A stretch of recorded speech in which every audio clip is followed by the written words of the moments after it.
Hi friends इनकी நம்ம சேனல்ல சட்டுன்னு செய்யக்கூடிய மில்க் பர்ஃபி எப்படி செய்யலாம்னு பார்க்கலாம்.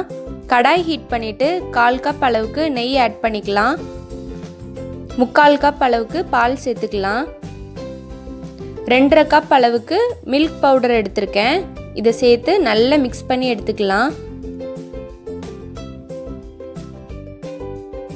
இது எல்லாம் நல்லா mix ஆனதுக்கு அப்புறமா 1/2 கப் அளவுக்கு sugar சேர்த்துக்கலாம். கை விடாம கிளறிட்டே இருங்க. அப்பதான் ஸ்வீட் வந்து கரெக்ட்டா வரும்.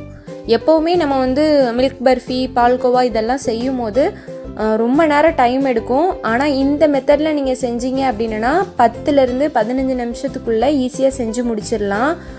ரொம்ப ஈஸியான மெத்தட். இந்த ஸ்வீட் பண்ணும்போது மீடியம் ஃப்ளேம்லயே வச்சுக்கோங்க. ஹை ஃப்ளேம்ல வச்சீங்கன்னா சீக்கிரமே ட்ரை ஆகி அடி பிடிக்க ஆரம்பிச்சிரும். மீடியம் ஃப்ளேம்ல வச்சிட்டே கிளறிக்கலாம்.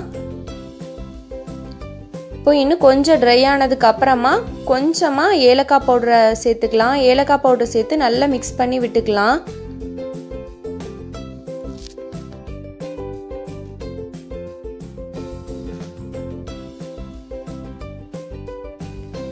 இப்போ 10 நிமிஷத்துக்கு மேல ஆயிடுச்சு. ஸ்வீட் ஓரளவுக்கு ரெடி ஆயிட்டே இருக்கு. இந்த டைம்ல வந்து நெய் எல்லாம் லைட்டா அப்படி பிரிஞ்சு வர ஆரம்பிக்கும். அதே மாதிரி ஸ்வீட் எல்லாம் ஒன்னு திரண்டு அல்வா மாதிரி அந்த பாத்திரத்துல ஒட்டாம அப்படியே வரும். இதுதான் பதம். இதுக்கு மேல ஓவர் குக் பண்ணாம ஃப்ளேம் ஆஃப் பண்ணிரலாம். நெய் தடவன ஒரு பிளேட்ல ஸ்வீட்டை மாத்திரலாம். ஒரு கரண்டில லைட்டா நெய் அப்ளை பண்ணிட்டு அதால நல்லா ஷேப் பண்ணி விட்டுக்கோங்க. ஸ்கொயர் ஷேப் மாதிரி ஷேப் பண்ணி விட்டுக்கலாம். கட் பண்ண பாதாமை மேலே லைட்டாக தூவி விட்டுட்டு ஒரு கரண்டியால் லைட்டாக அழுத்தி விட்டுக்கோங்க. கொஞ்சம் ஆறுனதுக்கு அப்புறமா கட் பண்ணி பீஸ் போட்டுக்கலாம். இந்த ஸ்வீட் வந்து கண்டிப்பாக உங்கள் வீட்டில் ட்ரை பண்ணி பாருங்கள். ரொம்ப ஈஸியான மெத்தடில் குட்டீஸ்க்கு பிடிச்ச மில்க் பர்ஃபி ஈஸியாக ரெடி பண்ணியாச்சு. இந்த வீடியோ உங்கள் எல்லாருக்கும் பிடிச்சிருக்குன்னு நம்புகிறேன்.